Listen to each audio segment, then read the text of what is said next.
Welcome back to another episode of Pulse on the Market. I'm your host, Jaden Brains, founder of Brains Capital. This is the show designed to help you guys stay in the loop with stocks, with crypto, with real estate, whatever it be. I want to help educate or just keep you guys informed on what's going on so you can make better, more educated financial decisions. Let's get right into it for today. So the Dow is up 0.4%, the NASDAQ up 1.68%, S&P up 1.06%.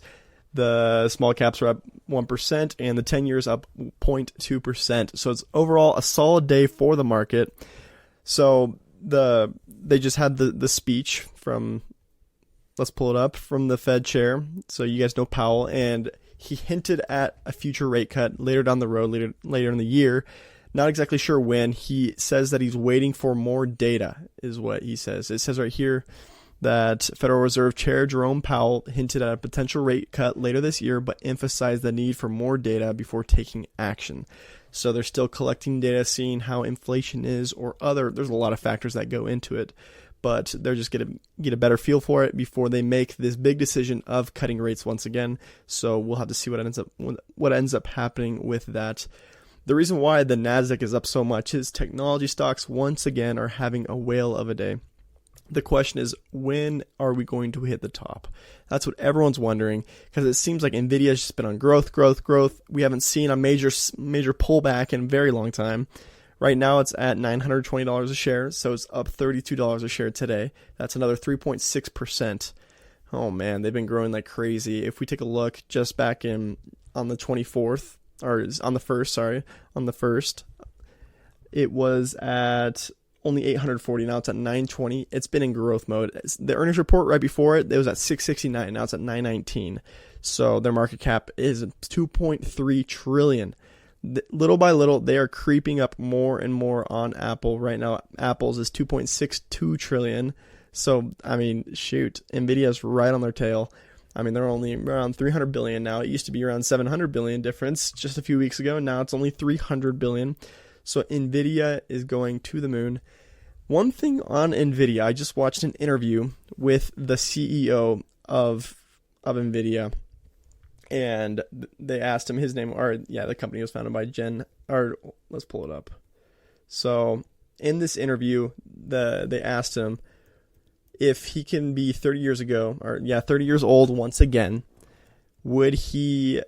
I could pull it up again. I really liked what he said, though. But Johnson Huang, he said that he basically would not do it again just because of how hard it was for him to be CEO or to just create this company. The amount of problems, the shame, just all the issues that he ran into. He said that he would not do it again. A lot of people are jealous of his lifestyle. They're like, wow, he's a CEO of one of the third biggest company in the world. He's living the best life, but in reality, it's a game, and he said he would not get back into it if he knew all the pain that he would go through. And that's really interesting. It shows how difficult it really is to be an entrepreneur, especially one that actually becomes successful and grows a business to that same scale. It's very difficult. He's running into a different problem every single day. That's huge. I'm sure of it. And so that's just an interesting take on it. I remember Elon Musk said, or someone asked him, what advice would you give to struggling entrepreneurs that are trying to find their way?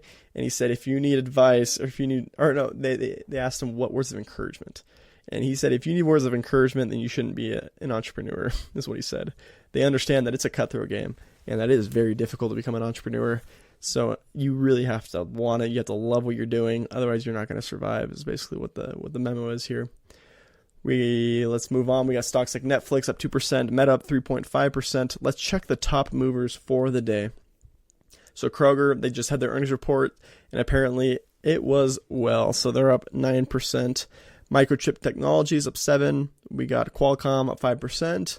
And Paramount up 4%. A bunch of other ones. The biggest losers of the day are HP is down 3%. Brown-Forman B again is down 3%. And Campbell is down 2%. So not very big losers on the day. Very few of them. Lilly was down to start the day, but now they're right back up because there is news on just Biden wants to make drugs more affordable, essentially, and the pharmaceuticals are throwing a fit because that's going to hurt their margins. Yes, they're not planning on taking it into effect for a very long time. Let's see exactly what he was saying. So I wish I could pull it up real quick. So yeah, just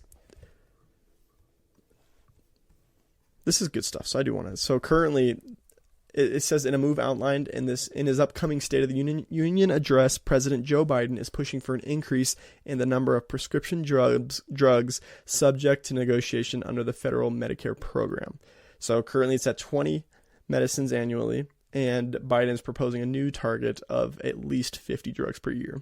So they want to broaden this market for medications, make it more affordable for seniors. So it's really great for the consumer, for the people buying the drugs, because they can be very expensive. There are many reasons why, and because it is very difficult to develop drugs and develop pharmaceuticals. It takes years and years of trials and R&D and whatnot. And so once their drug comes out, they're able to list it at a higher price just because of how much went into creating this drug. There's also specific things like having patents on your drugs for a certain amount of time so that they can get a head start on the market on other people creating drugs as well. But so it would be good for the consumer to have this mandate of 50 drugs per year that are more affordable, but the pharmaceuticals are not happy with that because this is going to hurt their margins drastically, and it's going to hurt their revenues and EPS and whatnot. So we'll see if that ends up going through. That's Biden's plan. But it's not they're planning on doing that by 2029. So that's still 5 years down the road. All right. So Palo Alto Networks is up 2.7%. So it was, if I'm correct. So earlier today, it's been around this price the entire time. It did dip below 270 yesterday, or no, today. It was around 270, but now it's back up to 286. And once again, in case you missed the last episode, Nancy Pelosi has a lot of contracts for 2025 on Palo Alto Networks. She's bullish on just the cybersecurity stocks, especially Palo Alto Networks. And so she's got that insider information, so I wouldn't be surprised if it ends up doing quite well by the end of the year. I mean, I'm bullish on it with the increase in AI and that technology sector. We're going to have an increased need for cybersecurity. That's going to go up as well. And I'm bullish on the industry in general. I think it'll perform quite well. All right, let's see here. So other stock news. So NYCB, that's New York Community Bank Corp, and they are scaring me a little bit. Reason being is because, one, they just received a $1 billion lifeline just to stay afloat. So the majority of it's coming from Steve Nukin's firm, Liberty Strategic Capital. And this is a move aiming to stabilize the bank following a stock plunge and concerns over its financial health. So if you guys remember back with the 08 pandemic, or not pandemic, but you know what I'm saying, the crash, that the Lehman Brothers Bank was the first big one to fall. And after that, it was kind of like a domino effect. And this NYCB is similar in that sense. And it's just kind of scary. If one bank crumbles, then it leads to just people get scared. I mean, they get scared very easily, and they'll follow the trend. And especially if you realize that your bank is almost plunging, is almost going under, you're not going to want to bank with them. And so it's very difficult once you lose that trust to get it back. Good news for the weight loss industry, specifically Novo Nordisk. So their shares plunged. They surged 5% after the company reported positive early trial results for its experimental weight loss drug, amycretin. I'm not sure how to pronounce that. It's AMYCRETIN. And it yielded 13.1% weight loss for participants after 12 weeks. So percent a week, that's not half bad. And this surpasses the performance of Wegovy, their other weight loss drug. So, I mean, yes, they're competitors for Eli, but it shows that the industry in general is just getting better. So their stock shot up quite a bit, and they are doing well. Last time I checked, it was up even around 10% on the day. So they were doing very well. All right. Rivian's coming out with a new model. They want a lower priced R2 mid-sized SUV model. So they're trying to stay afloat as well. The EV market's doing terrible. I personally won't be investing in it for a little bit here. I do think Tesla can recover and increase that upside potential and continue to grow. But right now, I just don't like the way the chart's trading. And I like Elon. I like his drive. I like what he can do. But as of right now, I'm staying away from that just because the industry in general is doing pretty poorly. I like to go with the industries. I'm not going to go against the current here. I know of a certain hedge fund that that shorted Varsha, I believe. It was a semiconductor company in this huge bullish run. And where they profited was from their hedge, which was a semiconductor ETF. So I would never go against the current here and bet against a company in this just booming market, in this booming industry. It's the best sector right now is the semiconductors, that AI sector. And so it's just dangerous. I mean, I would consider it gambling if you're trying to pick a stock in that industry that's going to go down. It's a lot more difficult to predict that. Even if the company's not doing as well as other ones, still the market in general, that whole sector is doing well. All right, let's see here. So jobless claims, which is a good indicator of the strength of the economy. So because the less jobless people we have in the economy, the better it's going to do, better it's going to perform. So seasonally adjusted initial jobless claims totaled 217,000 for the week ending March 2nd. So that's just about the same with the week over week. So the 4-week average was 212,000. That's down 750 week over week. So, I mean, not too bad. It's hanging around there in the 205, 220 range. So it's been pretty solid. All right. I think on that news. So upcoming earnings, we got Broadcom. Well, first of all, Kroger, who just reported, they missed their estimate by 46 million, but they're still up 6.44% year over year, and they beat their EPS by $0.01, and so they reported 1.14, which is 15% year over year. So solid growth out of Kroger, and I mean, I'm pretty sure they had pretty solid projections going forward, and it caused the stock to shoot up. So go Kroger. Their stock ticker is KR. Sorry. Upcoming earnings, we got Broadcom, Costco, Marvel Technology, MongoDB, Samsara, DocuSign. So all these are today after the close, so we should see those 6. I'm going to be watching them pretty closely. And I read an article on Broadcom and Marvel Technology and NVDA. They were wondering when the top is because we've been seeing extreme growth. Some of these analysts are saying that it's very similar to the 2000, 2001 .com bubble. They're seeing similar craze and growth and just patterns from the investors that are just in a frenzy. Like they're not seeing this downside. It's just buy and just ride these waves. And a lot of them are projecting a crash of some sort, a huge pullback. And I guess we'll have to see. No one really knows for sure. I feel like there's a lot more underlying value to this rush in comparison to the .com bubble, which were just overvaluations of a lot of different companies that had really no underlying value or profits or whatnot. So this is definitely different. I wasn't even live back then, but still I did a little bit of research on it. Crypto as well is doing well. So Bitcoin's back up to 68,000. Earlier the week, they like randomly just dropped to 59,000, but they're back up to 68,000, and along with all the little subsector coins. So my personal portfolio is doing pretty dang well in this industry. Percentage wise, it's up quite a bit.